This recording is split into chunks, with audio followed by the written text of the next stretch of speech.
Good, whatever time it is in your time of watching this video, because I don't know.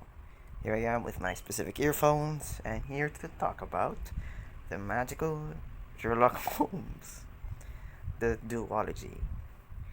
The two sequels, the two movies that the two movies of Sherlock Holmes is pretty awesome if you think about it. They both correlate with each other and leave no stone unturned. They leave no stone unturned. Basically, they're trying to do their best to show exactly a complete and well thought out universe that a lot of the movies back in the day actually focused on, instead of the new ones that have no correlation to the movie whatsoever and still ruining it all the same at the same time. Which is why I am more close with the movies in the old days instead of the new ones. And I know, I'm not a boomer. I'm technically a zoomer and a boomer. The both. Boom zoom. I'm a boom zoom. Zoom boom. Zoom boom. I'm a boom zoom zoom boom. Well, I'm gonna talk about what you can learn in the movies. At first, you might think na, oh, it's just another bunch of fiction of Sherlock Holmes. But instead, it raises a lot of questions on whether Sherlock Holmes was actually real or not. Now, there's so many things that you could learn from Sherlock Holmes, from what the two movies tend to represent, and to show exactly how much the author actually respected the content of the videos. The content. I guess you did earlier and you only saw Shadow. Respected the original reference of the movies. It's really awesome, right? Yeah, it is awesome. I'm sorry. Now, what we can learn is basically these two things in the first movie. One is religion based, and two religion based, and two sorry, and two is basically what happens when you deal with fear. Let's let's begin, and I'll continue about the second movie in the other part of the video. Now then, what I first talk about is the religion based of the movie, wherein they would use fear instead of actually teaching them something. Because nowadays, people will believe that back in the day, religion was used to keep people in fear, to keep people in check, and to control their minds, to not make them question anything, thinking that it's nothing of the about the whole menagerie of corruption. But in reality, religions nowadays actually do what everyone needs, and it's actually knowledge,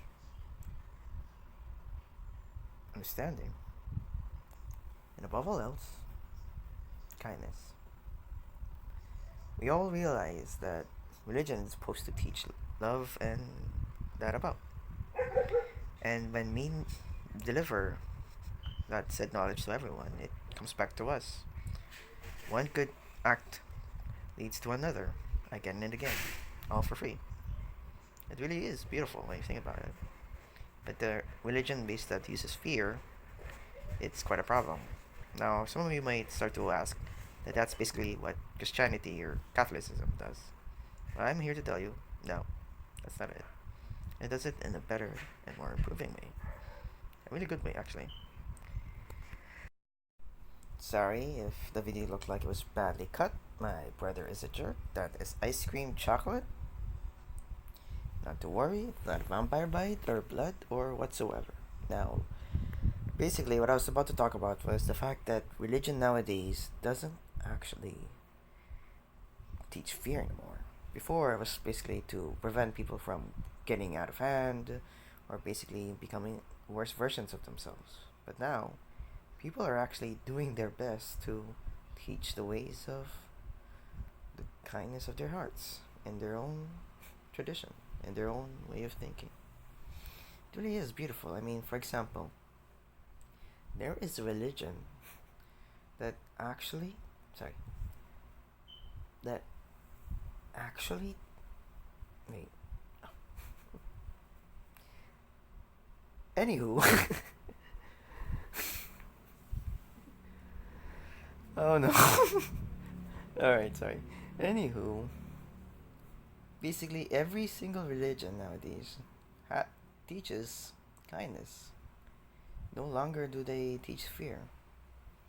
Besides, in the end of the movie, it was really wonderful that they actually showed a black crow showing literal death to a person who is abusing that religion for their own exploitations.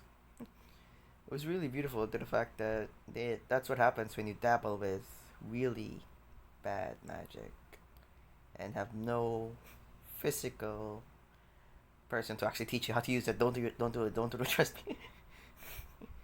uh, oh no. Please don't. Please don't judge me for that. Still weird to talk to a camera. Um. Anywho, the second thing is.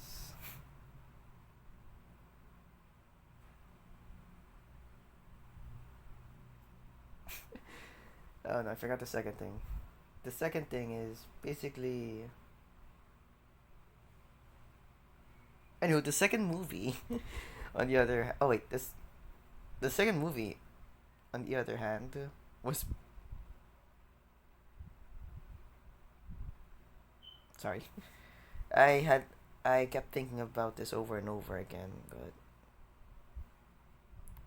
it's really funny how Sherlock Holmes actually placed a little detail in their movie. In one of the scenes, there was literally a pentagram at the bottom. Of course, people would think pentagrams are evil, or dangerous, or shows basically worship of the other person. But it turns out that it's not actually what you think. One of the only few movies that actually shows what a pentagram actually is Sleepy Hollows. I think Sleepy Hollow. No, I think it's the name, but I'm pretty sure it's. I know that Sleepy Hollows actually got it right. Because in that movie, a girl actually uses it to show a sign of protection. Doesn't have right there, sorry, Mr. N.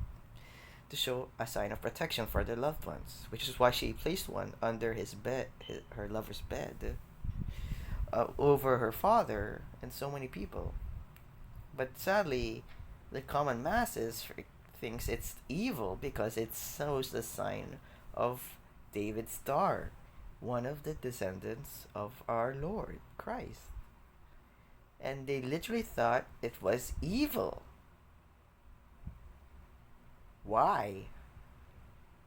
Just why would you think that is even maneuverably close?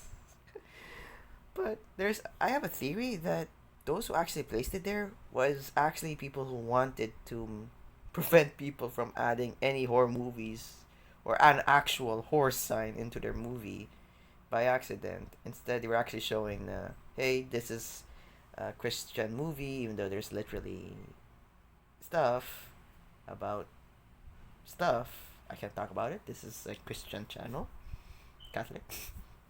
I'm Catholic. Uh, Proud to say it, by the way. Not gonna lie. There's a lot of good things here and there. Now, it turns out that I forgot what I was thinking. Shoot, the joke. The joke. No. It turns out that there were so many parts that of the movie depicted it so well. Depicted it so well. In the movie, back in the day, there was there was actually a thing going on that the Knights Templars weren't actually doing their job as well as people might hope. In the movie, and there's a series, the Knights Templars in History Channel. It's a good movie, but I don't like the main character. It turns out that a lot of them actually started to derail from it. They started using fear tactics. They're starting to, well, take abuse of their own power. one of them actually being. Oh wait, oh wait. Actually, I just realized in this video, actually, when I'm making it, that in the movie or in the series, he actually allowed someone actually used fear against the guy, his own friend, to attack his own friend. But what really got to him was actually his own betrayal of the friend, which is why I don't like him that much. I still don't get why people like Paris in Troy, because I still think he's a degrade, a blat, as the Russians say. Don't judge me if I say that. Um, I still don't like it. I'm gonna do a full on review about the dude, but still, there were so many scenes in that Troy that kind of makes me angry. But anyway, and in the series as well. But at the end of the day, it's kind of beautiful to think that the movie Sherlock Holmes. I'm not gonna talk about the two because I'm gonna do a review, and that would be a waste of content. But in the Sherlock Holmes movie, they actually start dabbling about, well, what happens when you use fear, when you misuse religion. It ends up going back right at you, like what Sherlock Holmes did. To do that. What Sherlock Holmes did, he used the exact same thing he did on him, literally beckoning Holmes to save his life. Instead of actually being like, oh no, you caught me. No. He literally made him feel fear first.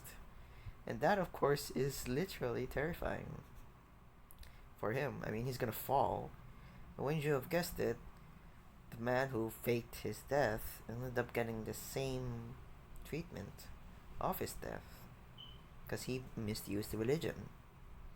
He misused the religion and ended up paying for it. And there are so many other scenes in the movie, like what I said earlier, the Knights Templar symbol, and so much more that you'd actually start to wonder how awesome that movie is and who is actually helping in the movie. Sorry. Sorry, I'm trying to cross my eyes. It really is awesome, and the fact that Sherlock Holmes actually shows respect to everyone is quite awesome. How he actually got his friend to actually get interested and go on to do the work, help him with the works, and literally being awesome. And in the second movie, by the way, I watched this in HBO, not I, I not in the cinemas. I hoped, because as it turns out, HBO shows a different cut, while we see a different cut in the movie. I found out about that several times. Also have a theory that he actually speed up the video just to ensure that they actually get it in time, but you didn't hear it from me. Alright? Here's a headline in particular. You just thought about it. You know? Alright then. Now on to the second movie. I have a theory that Sherlock Holmes, the girlfriend he has, is actually alive. That's right. The girl who we thought was poisoned in the movie of Sherlock Holmes, The Dead of People, Dead of Rising, was actually alive and is in the movie. This was actually, well, with evidence or kind of basis to support that fact, because of the fact that the girl, or the gypsy, looks a lot like the girl who was poisoned earlier. Don't believe me? There's also another part of the video of the movie. So I can't believe I said video. The movie, wherein instead of getting paranoid, Sherlock smells the handkerchief. I forgot the name. Smells the handkerchief. Wouldn't you have guessed it? I have a theory that she actually fakes it, because of the fact that she actually has knowledge on how to use gunpowder and make it to a little explosive. Being an overall assassin, where do you think she would have gotten that skills? From the French revolutionists? Hmm? Or maybe that the fact that she actually is the life and pretended to by using her skills on chemistry. And the reason why Holmes seemed so scared is because he always had.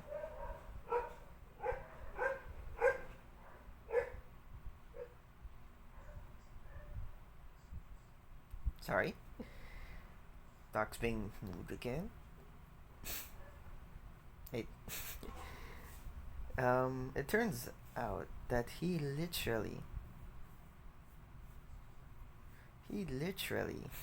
wouldn't you have guessed it, literally was so frightened by the fact that he had to trust someone of his own love and basically with their own life instead of him, just to make sure that he doesn't actually get her hurt, because the guy predicts everything using math. And Sherlock Holmes, on the other hand, probably discuss it later, will be the one of his own target. So he has to use him. But what he doesn't use is the girl. Her own way of thinking, her own way of tricks up her sleeve, or sleeves back in, I don't know what they call it back in the day. And literally, he has to trust her entirely. And as you can see in the next parts of the movie, he literally has to trust a horse that's already trained, and he can't trust it. He literally has trust issues that being in the middle will actually be quite torturous for him. And so it might be a bit problematic for him to actually trust her.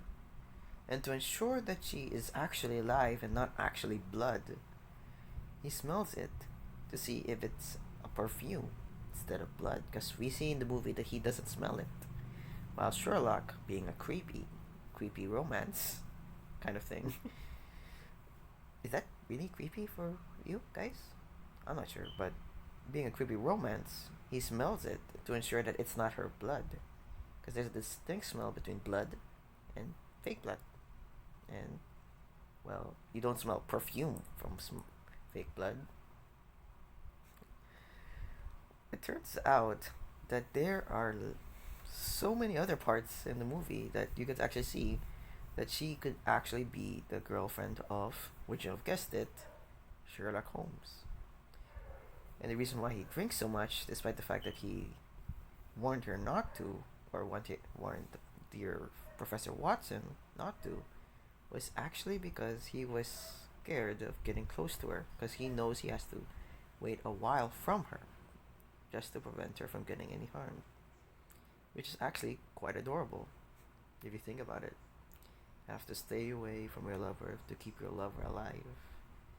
And yet, it's so hard for each and every single one of them. Pretty poetic, cheesy, cliche, poetic, which is nice.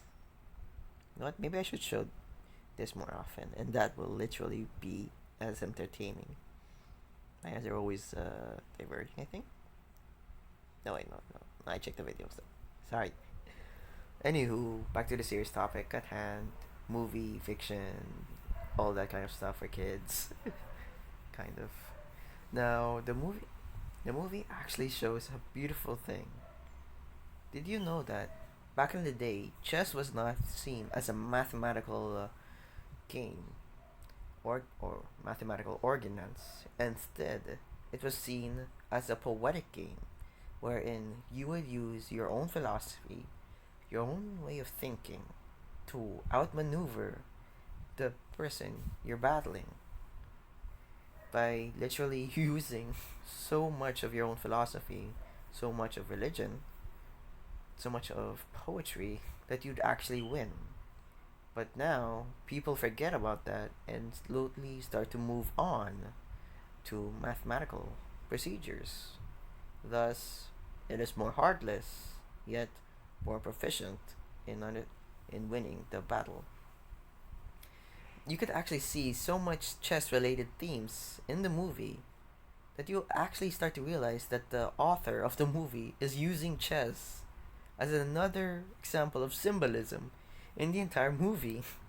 That amount of detail is pretty awesome, and nobody notices it because nobody reads philosophy or doesn't make a video about it. Except for me, because I'm lonely. And am desperate for attention. Please subscribe. Anywho, in the movie, we see Holmes and battling the random professor name. I'll call him. No, I'm not gonna call him Voltec. He's a good bear, and not German. He's Poland actually. Oh, I'm gonna do a review on Sergeant Wolchek. Actually, he's a pretty adorable bear. All right then. Now to think about it, I'll think of a German name that isn't offensive. Pupukaka. Yeah, I'm sorry. Um, Kakapu. No, Pupukaka. There you go. Now, Pupukaka actually uses. I'm sorry, I forgot the name, but don't judge me. It's already starting to cringe me. It's probably going to start cringing you in the serious topic, but Pupukaka actually uses mathematical procedures to ensure his own victory. You can see this by actually seeing him being addicted to what you actually see as math. Seeing that each and every single number, each and every single outcome, and literally taking it into mind. While in Sherlock Holmes, he uses literature, science based facts, knowledge of people, his people, people, knowledge of his own people, how they work, how they think on history and philosophy, and basically showing that literature and science are actually quite close compared to science and math. I read in the book before that a man truly understands his own work not by seeing everything about that topic, but being able to simplify it for the masses. Mm. Pretty deep topic for a man who just named the guy Pupuka. Ka. Forgot the name as well. Anywho, it turns out that the literal movie also depicts that even though Sherlock Holmes is quite intelligent and gifted, he can actually get pretty bored at some certain topics since his way of thinking is quite different from mathematical procedures. He is more of a literature and he is more of a mathematician. For him, it's easy and simple and quite actually easy to stay awake on. While or well, certain people, not me, think me. That's just me closing. I got a lot of wrinkles. Well, other people like Sherlock Holmes actually have problems understanding the movie, or, well, not the movie for him in particular, because I would really know. But actually having problems with understanding mathematical procedures, despite the fact he's quite gifted and is well known throughout the entire detective industry. Why is it an industry? Entire police department, entire everywhere. No one, everyone knows him. Everyone knows him. All right, where everyone actually knows him, actually understands him, and knows that you shouldn't mess with this guy. And still, it's pretty awesome. Alright, this time become quite long. If you check your minutes, it's about to become 20. And 20 minutes. Alright, then there's gonna be a few more. I bet there's gonna be a lot more in this part of the video, but still, I'm editing an InShot as you can see right there. Anywho, it literally depicts two battles between one man who is that of math and heartless science, while in the other part is that of literature and that of the heart of science. Quite beautiful, right? Confused now? Well, you're going to be more confused when the entire movie is actually them battling it out, showing which one is truly beautiful. And when you have guessed it, in his mathematical procedures, Pupukaka actually thinks that Sherlock Holmes won't sacrifice himself for the greater good, seeing that he would always find a way around his own problems, seeing a better solution. But in reality, he actually, but in reality, I was gonna try. But in reality, he actually does, in fact, risk his own life. He sacrifices and makes even Pupukaka unthink of a procedure because his own brother tells everyone in the room before that scene that he actually can't dismiss it to his own supervisors, despite the fact that there's going to be an assassination. But what they didn't realize was the fact that his brother actually knows what is going to happen and basically gives him a device that might save his life and showed it to Professor Watson just to make sure that he would understand. And he needed him to understand because there's also a big problem that Pupukaka's lieutenant might actually come back and try to hurt poor Professor Watson. Jennifer Aniston. Jennifer Watson. Sorry. Poor Professor Watson. And when you have guessed it, he risked his life for him yet again, while also not risking it. I love the version in HBO wherein he actually just appears out of nowhere, literally foreshadowing with a joke that nobody even gets in the first part of the movie, which is just plain hilarious. Oh, I love it, and it basically shows that mathematical procedures is nothing compared to the simplified yet quite unreasonably complex version of science. And that is why sci- literature is still superior to math. Because I'm actually quite good. Did you know that I'm Asian? Kind of. It's still about the debate about that, but still. And, well, I think that's the end of the video. I know you got attached to me. Just kidding. Are you? Be happy. Please. um, I'm about to summarize the entire video because I forgot the second part in the first one, and probably not gonna edit this part, that edit part in because I'm still a noob. Yeah, I was thinking of making sure to do it. Well, it turns out though, I'm too lazy for that part. Now, in this part of the video, I'm going to summarize it. In the first part of the movie, it basically. Oh, wait. Yeah, I already said the second part, didn't I? I already said that in the second part, or wait, hopefully that's the second part, that in reality, when you use fear instead of religion, of love and kindness, that fear will be brought back to you. And when you mess with religion, you actually get messed with by that religion.